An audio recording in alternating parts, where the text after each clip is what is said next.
Franck, tu as été informé que tu es enregistré. Tu m'appelles dans le cadre de ton abonnement VIP, donc cette conversation est offerte, entre guillemets. Tu ne l'as pas réservée sur le site, tu peux m'appeler quand tu veux. Et donc tu sais que c'est enregistré et tu sais que ça sera diffusé sur YouTube.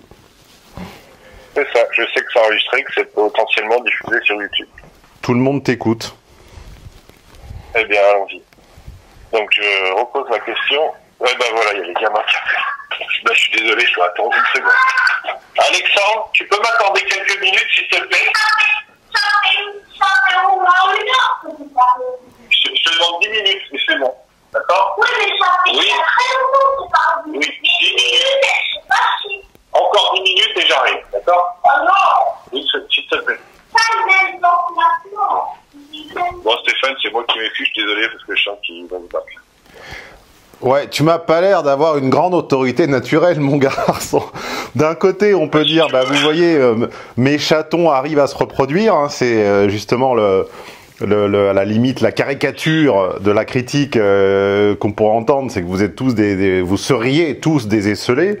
La preuve que non. Par contre, ils ont pas l'air terrorisés quand même par toi, tes gamins.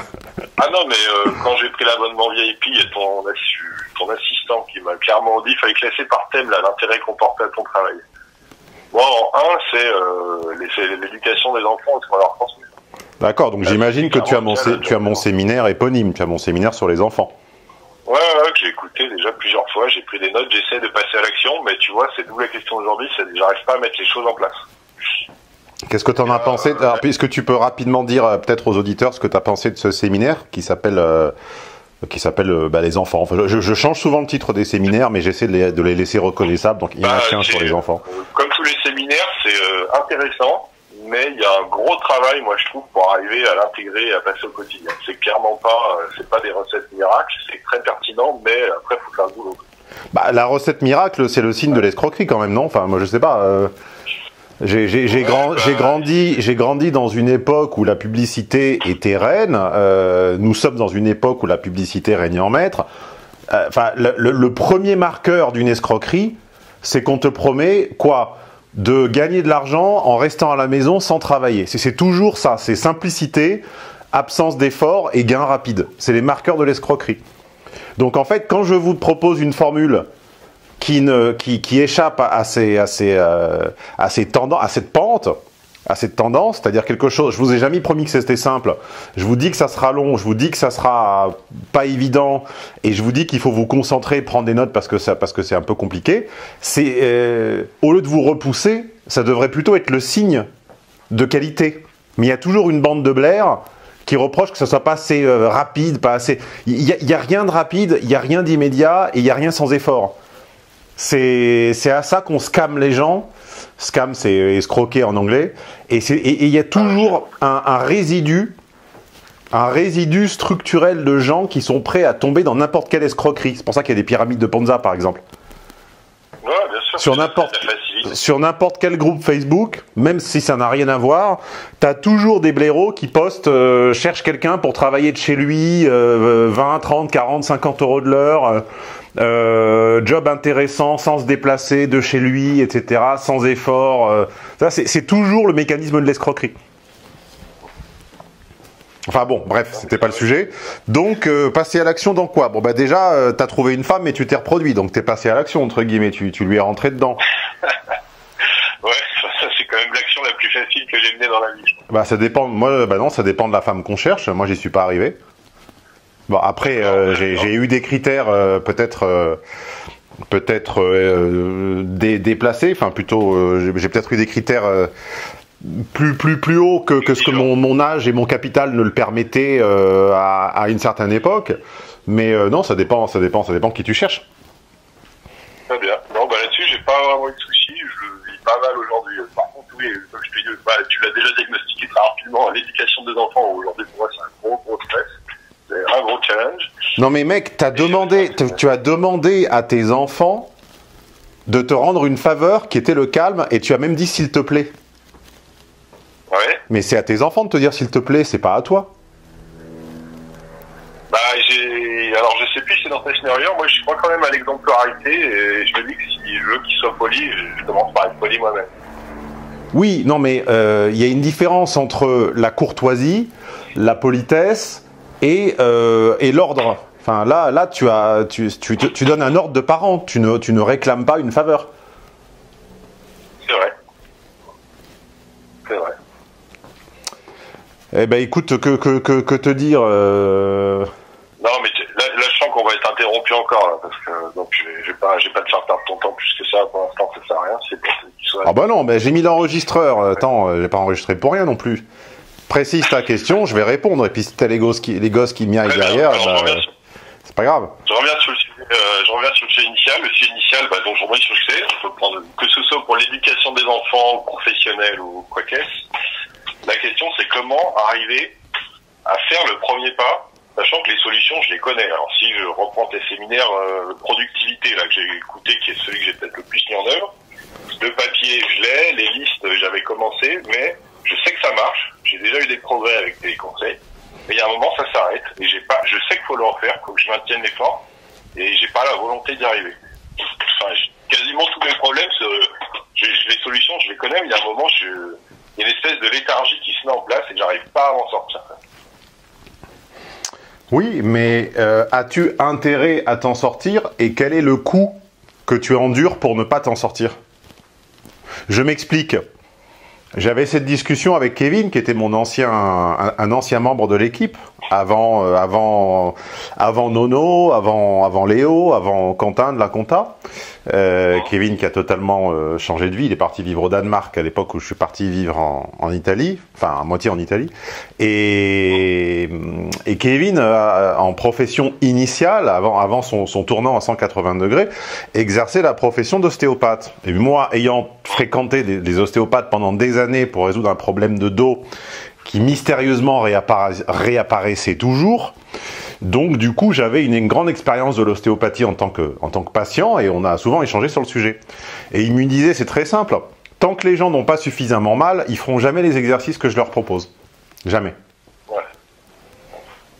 C'est du jour où la douleur devient vraiment insupportable qu'ils se mettent à les faire. Donc la première question, le contexte de ma première question, c'est le suivant. Qu'est-ce que ça te coûte de ne pas le faire? J'ai l'impression que ça te coûte pas grand-chose, en fait. T'as pas l'air très malheureux. Non, je suis pas très malheureux, mais je suis pas dans l'action. Oui, non, mais détache-toi de ta question pendant 2 secondes, sinon on va pas y arriver. J'ai bien compris ta question, mais c'est pas parce que je l'ai comprise qu'on ne peut pas s'en écarter de quelques mètres. Laisse ça de côté. Ouais. Qu'est-ce que ça te... Mentalement, je suis pas malheureux. Ben voilà, mais c'est ça ton problème. D'accord. Ton problème, il réside là. On a trouvé en 8 minutes 25. Ton problème, c'est que tu n'as pas une conscience aiguë de ce qui te manque. Tu n'as pas une conscience aiguë du négatif. Tu n'as pas une conscience aiguë du noir. D'accord. Tu dis c'est ça qui est le moteur, en fait, pour avancer. Ah ben, et ça n'est que ça. Tant que tu n'as pas une... Pourquoi? Quelle est la plus grande angoisse des gens qui ont réussi dans la vie en venant d'un milieu très modeste? C'est de tout perdre, hein. C'est d'y retourner. Ah oui, d'y retourner. Pourquoi je me tue à la tâche? Pourquoi je suis ultra productif et pourquoi ça m'a même valu récemment des frayeurs de santé? Parce que ma plus grande peur au monde,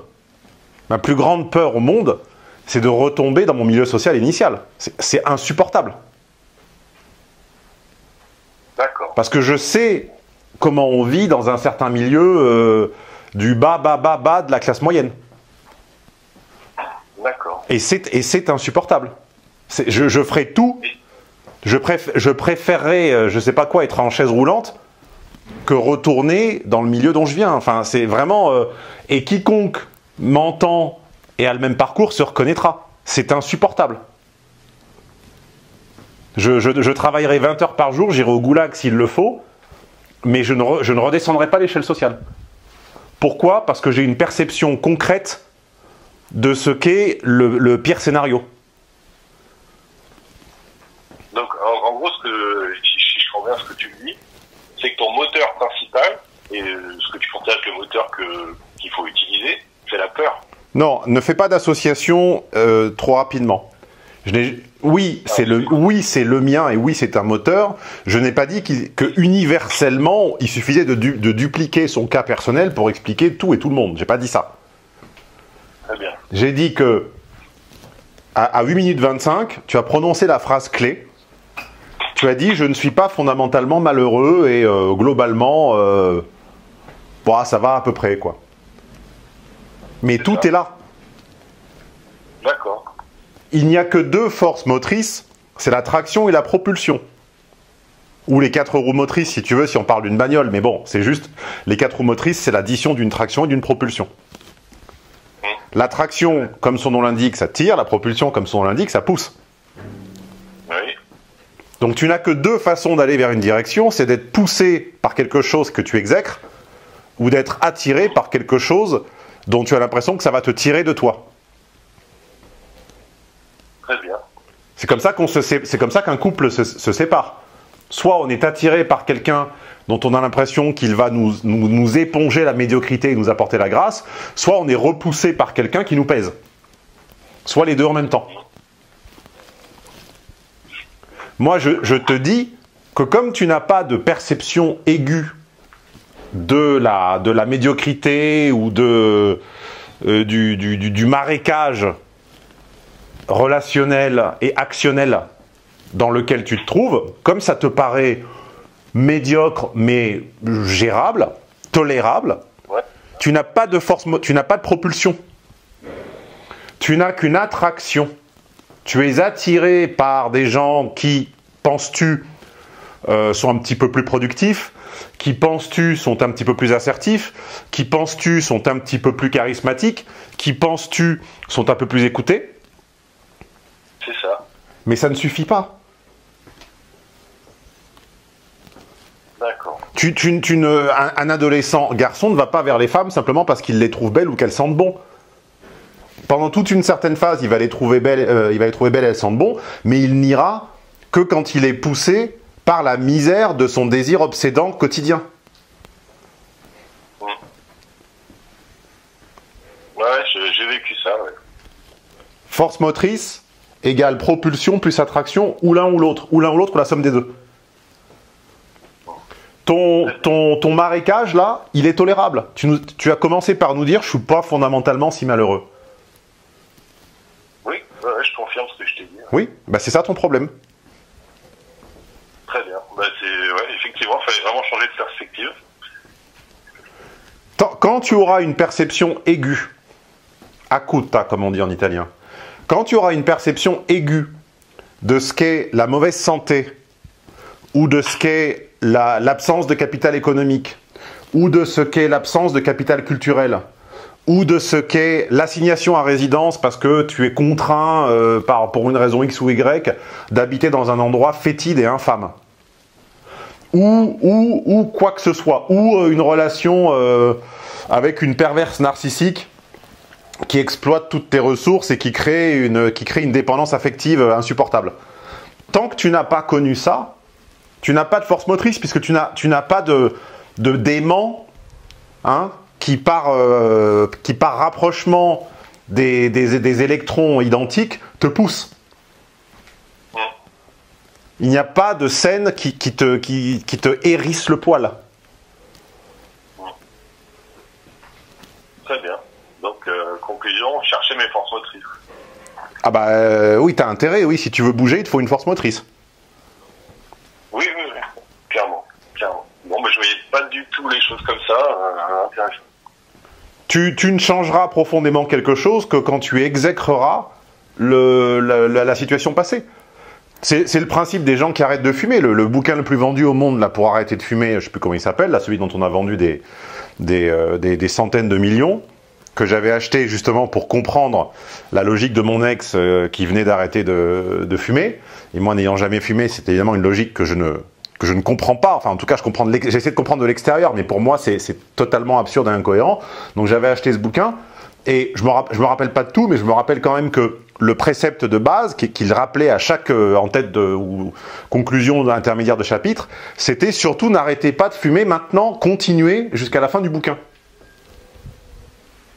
Et toute la logique, c'était qu'en fait, il voulait leur faire exécrer un truc pendant qu'ils le faisaient. Ça s'appelle créer du ressentiment. Et c'était la même logique dans ce livre de Laurent Fonvielle ou Fournel, je ne sais plus, qui a été un best-seller et qui s'appelait un mec qui change de vie, là, avec des... Dites-le en commentaire, comment ne plus être un gentil garçon, ou je sais pas quoi, un truc comme ça. C'était un type... Soyez vrai, là. Non, c'est un roman. Non, c'est pas un essai, c'est un roman. Je l'ai dans ma bibliothèque, mais comme c'est tout dérangé, je ne sais plus. Un truc, ça a fait un best-seller, un truc très commercial. Le mec s'appelle Laurent Courcevel, ça finit par L, E2LE. Bon, enfin, c'est l'histoire d'un pusillanime, d'un timide, qui tout à coup est possédé par une espèce de voix, un petit peu comme Tyler Durden là, dans Brad Pitt, et cette voix le pousse à sortir de sa coquille, à accepter l'antagonisation, à se disputer avec les gens, etc. Et pareil, la logique pour le faire arrêter de fumer, c'est qu'en fait, la voix lui impose de fumer quand il n'a pas envie. Et donc du coup, ça rend sensible, ça rend charnel, ça rend réel le disagio, comme on dit disagio en français, le désagrément de le faire. Et au bout d'un moment, il dit non mais arrête, c'est pas possible, j'en ai marre, tu vois. Tant que les solutions... Mais on dirait que tu veux raccrocher tout le temps, c'est bizarre, ça devrait être le contraire. Tu me payes pour te parler, c'est toi qui veux raccrocher tout le temps. C'est pas du tout que je veux raccrocher, c'est que j'essaie d'intégrer ce que tu dis là, en même temps. Tu ne peux trouver la force motrice qu'en ayant touché du doigt la réalité concrète de la situation que tu veux éviter. Ouais, je t'avoue qu'il va falloir que je digère cette idée qui m'ébranle un petit peu. Là. Parce que j'ai l'impression que ça allait chercher la peur, en fait. Ça allait, enfin, moi, la seule force motrice, on va dire, que j'ai aujourd'hui, c'est de me sentir mieux. Et là, oui, mais ça, c'est pas une propulsion, c'est une traction. La traction suffit rarement. Toi, tu me dis, va chercher la propulsion. Je te dis, la traction suffit rarement à elle-même. Très bien. Les gens ne se mettent à l'œuvre que quand ils ont une propulsion, c'est-à-dire qu'il y a une réalité charnelle qui leur est intolérable, que ce soit la douleur, que ce soit le désir, que ce soit la douleur, le désir, que ce soit encore une fois l'assignation à résidence économique et sociale, que ce soit la corvéabilité de leur job salarié. Les gens n'en sortent que quand ça devient intolérable.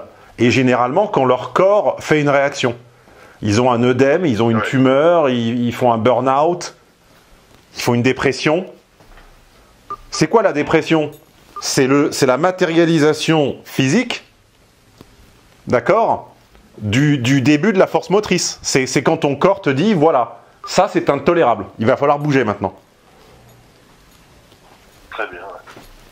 Bah, sinon, c'est quoi? Sinon, quel serait le sens de la dépression, sachant que la base de l'anthropologie, c'est que les comportements nuisibles à l'espèce, à la survie de l'espèce, ont disparu avec le temps. Pourquoi cette stratégie subsiste-t-elle si elle est nuisible à l'espèce? Parce qu'elle ne l'est pas.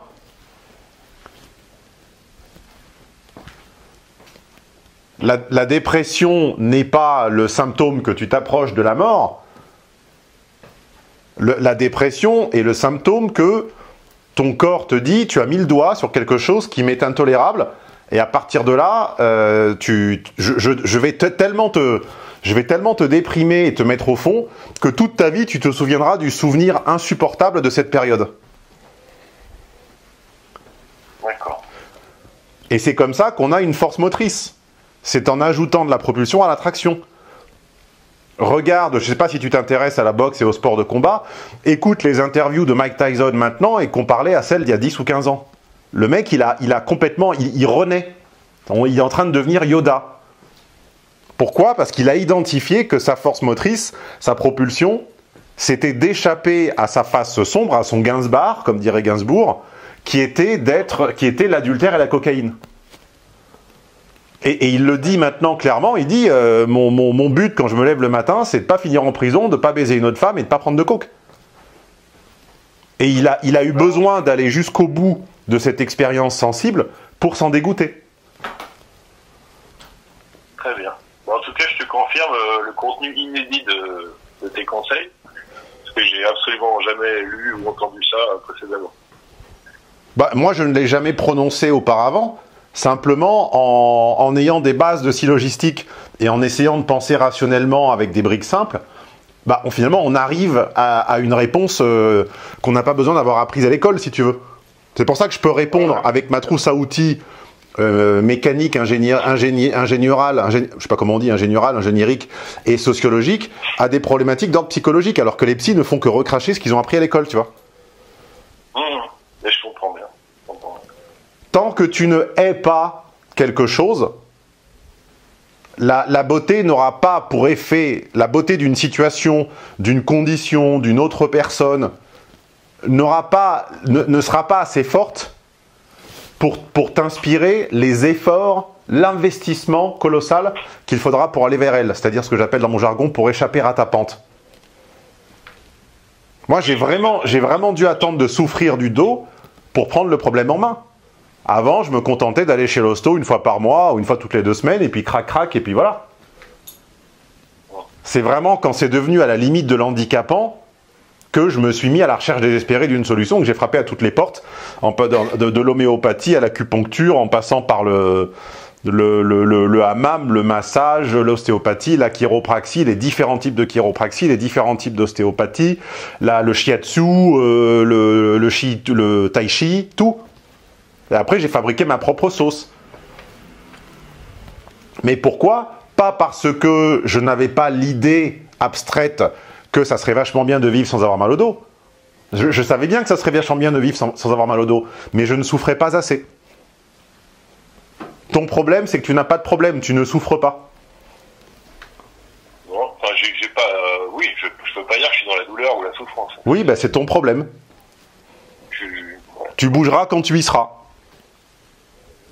Bah, je vais essayer, je vais arriver à me motiver avant, quand même. Ou pas. C'est peut-être nécessaire. Peut-être. Bah, tu sais, je disais à une cliente l'année dernière, il y a un peu plus, je sais pas, enfin l'année dernière, grosso modo, ça dépend quand je publierai cette conversation. Parfois, ne vous fiez pas les chatons aux dates de publication des conversations téléphoniques. Elles peuvent être publiées très rapidement après qu'elles aient eu lieu, après qu'elles ont eu lieu. Elles peuvent aussi être publiées 6 mois ou 1 an après. Donc ne dites pas, bah, tiens, c'est marrant, il dit l'année dernière. Non, vous ne savez pas exactement quel jour c'est enregistré.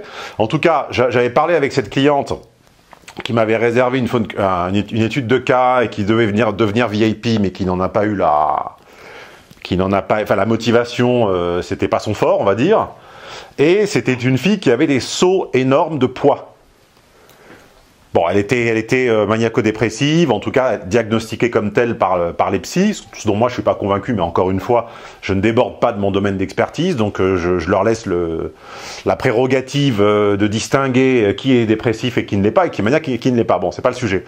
En tout cas, selon les périodes, elle avait des variations de poids, mais incroyables, tu vois, elle prenait 10-15 kilos, elle en perdait 10-15, elle en reprenait 12, elle en reperdait 8, enfin, vraiment trop, quoi. Et je lui avais dit quelque chose, alors comme elle a un petit peu disparu, j'ignore finalement si le conseil a porté ses fruits jusqu'au bout, faudrait le savoir, si elle nous écoute à la limite, dis-moi.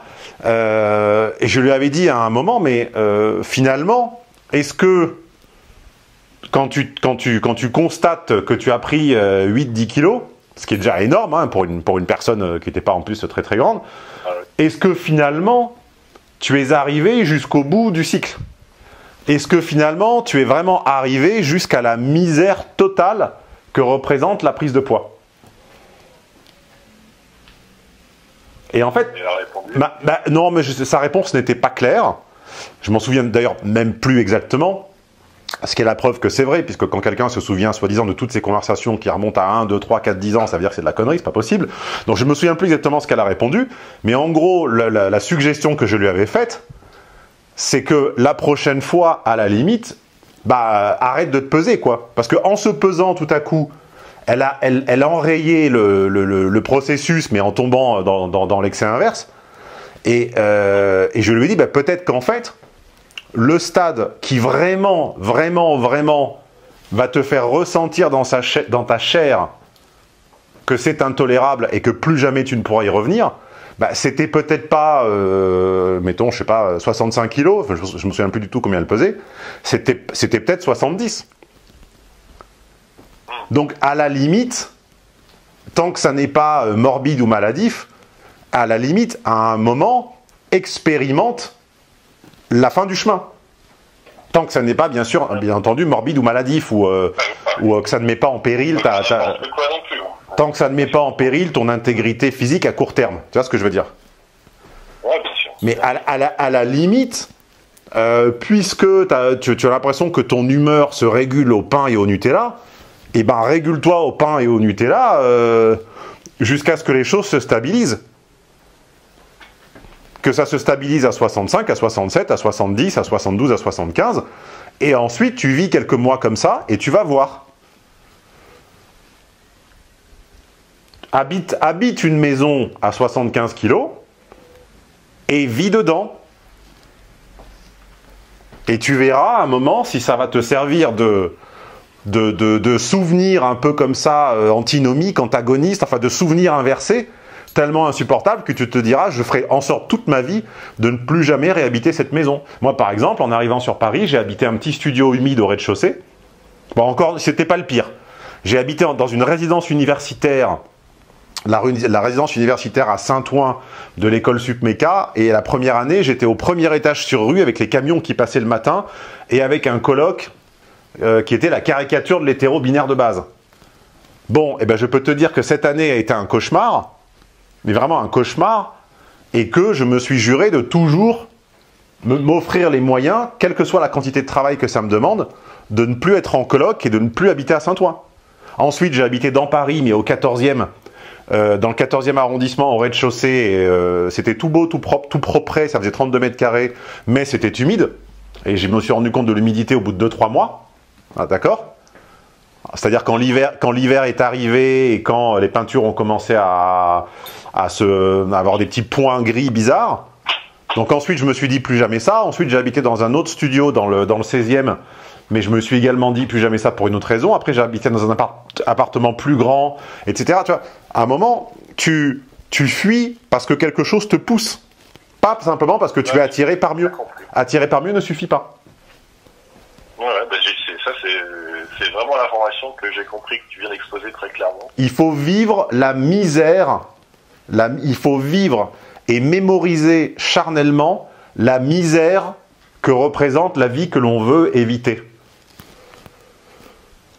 C'est la chanson de Johnny, l'envie d'avoir envie.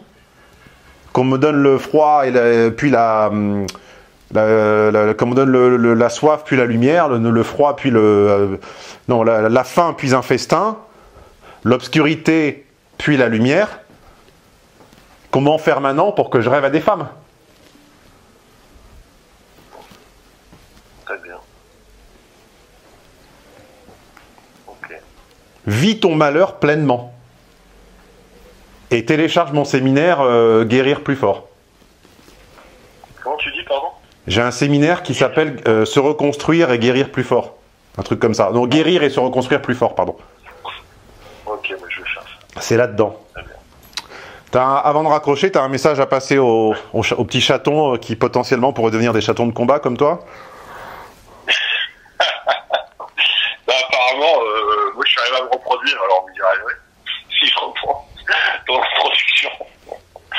Et après, bah non, bah écoutez les séminaires de Stéphane, écoutez les miens, parce que moi qui ai lu beaucoup de livres auparavant, qui ai écouté beaucoup d'autres choses, ouais, t'as du contenu inédit, t'as du vrai contenu. Voilà. Et il n'y a pas de recette miracle, donc au boulot. On te remercie. À bientôt, Franck. Allez, merci Stéphane. Au revoir. Ciao.